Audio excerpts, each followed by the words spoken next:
Hari ini, Rabu 28 Agustus 2024 merupakan hari kedua masa pendaftaran bakal calon kepala daerah yang akan berlaga di Pilkada 2024. Sejumlah tokoh di berbagai daerah berbondong-bondong mendatangi kantor KPU setempat untuk mendaftarkan diri. Di Medan, Sumatera Utara, pasangan Bobi Nasution Surya mendaftarkan diri ke KPU Sumatera Utara. Di Banten, pasangan Airin Ade Sumardi mendatangi KPU Banten untuk mendaftarkan diri. Di Jakarta, dua pasang calon kompak mendaftarkan diri di hari kedua. Diawali dengan pasangan Pramono Anung Rano Karno yang diusung PDIP, kemudian disusul oleh Ridwan Kamil Suswono yang diusung Koalisi Indonesia Maju Plus. Sementara di Jawa Tengah, pasangan Ahmad Lutfi Taj Yassin diantar Gibran, wakil presiden terpilih, untuk mendaftarkan diri ke KPU Jawa Tengah. Di Jawa Timur, tampak Khofifah dan Emil Dardak mendatangi KPU Jawa Timur untuk mendaftarkan diri. Kejutan demi kejutan juga terjadi di hari kedua pendaftaran bakal calon kepala daerah ini. Di Tangerang Selatan, Banten, politisi Gerindra Ahmad Riza Patria malah mengundurkan diri dari kontestasi pilkada. Hingga sejumlah partai yang dahulu mendukungnya beralih dukungan ke Benyamin Daphni dan Pilar Saga Iksan. Namun, hingga hari kedua ini tak tampak pergerakan Anies Baswedan yang sempat digadang-gadang akan maju ke pemilihan gubernur Jakarta bersama PDIP. Akankah pintu untuk Anies maju ke pemilihan gubernur Jakarta telah tertutup? Seperti apa PDIP menyiapkan jagoannya untuk berlaga di Pilkada Jawa Barat serta Jawa Timur? Dan akankah kembali terjadi akrobat politik di masa pelik atau di hari-hari akhir pendaftaran bakal calon kepala daerah ini? Tim TV One mengabarkan.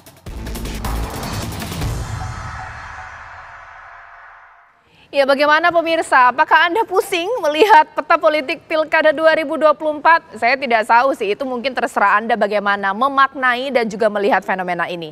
Tapi yang jelas bahwa peta politik Pilkada 2024 di seluruh wilayah menyelenggarakan Pilkada di Indonesia ternyata tidak terpola, ajek atau pasti pemirsa. Khususnya dengan keberadaan Kim Plus, bahkan juga PDIP dan juga partai lainnya. Contohnya di Jakarta, bahkan di Banten, juga daerah lainnya. Mari kita bahas di Apa Kabar Indonesia Malam. Apakah ini termasuk ke dalam akrobat politik sama seperti judul saya di Apa Kabar Indonesia Malam? Di studio TV One sudah hadir narasumber saya, yakni pengamat politik kita, Mas Umam. Selamat malam, Assalamualaikum Mas Umam. Malam Mbak Caca. Ya, kita terpisahkan oleh pot bunga indah ini ya. Baik, saya akan menyapa juga narasumber saya yang sudah tersambung lewat sambungan Zoom, pemirsa. Yakni dari PDIP, saya mau sapa terlebih dahulu Bang Ciko dan juga Jubir Anies Baswedan. Di sini ada Pak Usama Hisham yang sebentar lagi akan bergabung bersama kita. Dan sudah ada Bang Emmanuel Melkiades Lakalena di sini, mewakili dari Golkar, Wakil Ketua Umum. Bang Melki, selamat malam, Assalamualaikum. Bang Ciko, selamat malam, Assalamualaikum. Selamat malam, Mbak Caca, Mas Ciko, semuanya. Mas Umam. Malam, Bung, Mas Umam. Sekarang saya ingin pertama kali kepada Bang Melki. Nah, ini bagaimana dari Partai Golkar? Ini saya tidak tahu ya, bagaimana sih sebenarnya Partai Golkar meracik, meramu, dan juga mengatur pola calon-calon yang berlaga di Pilkada 2024. Kok seakan-akan di satu sisi bersama dengan Kim Plus, di satu sisi bersama dengan PDIP. Bagaimana Bang Melki? Ya, pertama begini Mbak Caca. Prinsip dasar Golkar dalam pilkada kali ini adalah tentu bersama dengan teman-teman Kim ya, yang sudah menjadi komitmen dari para pimpinan partai, para ketua umum untuk kita bersama-sama dengan Kim dalam rangka melanjutkan yang sudah dilakukan saat ini dan juga meneruskan dan mempersiapkan apa yang nanti akan menjadi visi misi program dari Pak Prabowo dan Mas Gibran di periode ke depan. Dan tentu juga kita juga tidak bisa menghindari bahwa di satu dua tempat juga di luar teman-teman Kim juga tentu ada juga dinamika lokal yang juga pasti akan terjadi, dan biasanya kami akan menyampaikan dengan para pimpinan Kim yang lain dan tentu akan mencari musyawarah mufakat dalam konteks demikian. Dan tentunya juga kalau kita lihat pasca putusan MK kemarin, saya pikir semua partai politik menyadari bahwa perlu ada perubahan skenario atau perubahan cara dalam menyikapi pasangan calon yang akan ditampilkan, dan tentu semua partai termasuk Partai Golkar menyesuaikan diri dengan keputusan Mahkamah Konstitusi yang juga membutuhkan penyesuaian di lapangan. Tapi prinsipnya adalah kami ingin agar keberlanjutan pembangunan yang sudah dilakukan dengan baik di periode Pak Jokowi dan akan dilanjutkan oleh Pak Prabowo dan Mas Gibran ini bisa dipastikan juga diteruskan juga di lapangan oleh para calon-calon kepala daerah di provinsi maupun kabupaten kota di seluruh Indonesia gitu.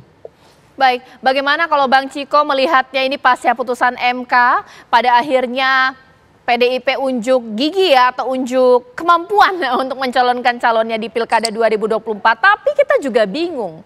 Ini untuk Jakarta ini di luar prediksi nama Pak Pramono bersama dengan Rano Karno, bagaimana Bang Ciko? Jadi gini, pertama saya jawab dulu terkait PDI Perjuangan termasuk yang diuntungkan dalam karena putusan MK kemarin. Namun kalau kita mau jujur, putusan MK ini menguntungkan sebanyak partai, menguntungkan juga masyarakat karena masyarakat kembali mendapatkan haknya untuk bisa memilih dari sekian banyak calon dan tidak hanya 1-2 calon, bahkan cuma hanya 1 calon yang kadang-kadang dipaksakan hanya untuk menutup kemungkinan calon-calon lain maju. Nah, harapan kami sejak awal memang untuk bisa mengusung kader sendiri sebagai partai kader itu yang utama, sebagai partai yang ideologis tentunya bagi kami penting bagi sesama kader dan juga non-kader, tetapi yang memiliki visi, misi, dan kesepakatan yang sama terkait garis perjuangan dan ideologi. Nah, ini bersambung dan ada hubungannya terkait dengan bagaimana kami akhirnya memutuskan untuk mengusung Mas Pramono Anung dan Rano Karno. Tentu sejak awal di internal kamilah yang kami prioritaskan. Ketika itu bahkan Pak Anies Baswedan kan masih didukung oleh beberapa partai politik yang kemudian meninggalkan yang bersangkutan. Jadi kadang-kadang ada pembicaraan seakan-akan PDI Perjuangan meninggalkan Mas Anies. Oh, itu saya rasa nggak benar karena Mas Anies memang belum pernah bersama kita dan walaupun ada keputusan MK kemudian namanya mencuat sehingga bisa masuk dalam nominasi, tetapi utamanya sejak awal PDI Perjuangan berusaha untuk mengutamakan kadernya untuk maju. Dan pada akhirnya memang Ibu Mega mempunyai pertimbangan-pertimbangan sendiri dan akhirnya memutuskan untuk mendukung Mas Pram dan Bung Rano Karno. Yang menurut kami ini adalah utamanya dipikirkan kenapa mereka yang dipilih, yang utama dipikirkan oleh Ibu Mega adalah rakyat Jakarta. Karena keduanya memang mempunyai pengalaman yang luar biasa, rekam jejak yang baik, pengalaman-pengalaman di legislatif maupun eksekutif. Kita tahu Mas Pram 4 kali terpilih sebagai anggota DPR RI, pernah jadi pimpinan DPR dan juga sekretaris kabinet sekarang. Begitu juga Rano Karno yang dikenal sebagai seniman, namun banyak yang tidak mengetahui bahwa sebagai kepala daerah beliau pernah jadi wakil bupati, wakil gubernur untuk masa yang tidak terlalu lama memang, dan sekarang anggota DPR RI. Jadi bagi warga Jakarta saya rasa ini suatu kemenangan juga bahwa akan ada pilihan-pilihan yang memang mumpuni dan cakap dalam pemerintahan dan administrasi serta manajerial, dan semoga saja pasangan kami yang akan dipilih. Oke, Mas Umam, boleh dong dikomentari. Nah, ini keputusan yang tepat tidak sih dari 2 partai politik ini dalam menentukan pihak atau mungkin calon yang akan berlaga di Pilkada 2024? Kita bahas Jakarta dulu ya. Iya, Jakarta dulu. Ya. Baik. Secara general, Mbak Caca, masing-masing partai itu berorientasi pada apa yang disebut oleh Bentham sebagai kemanfaatan maksimal. Jadi maximal utility.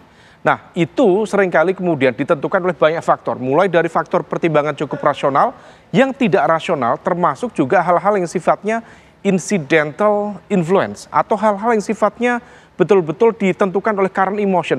Dinamika apa yang terjadi di dalam partai.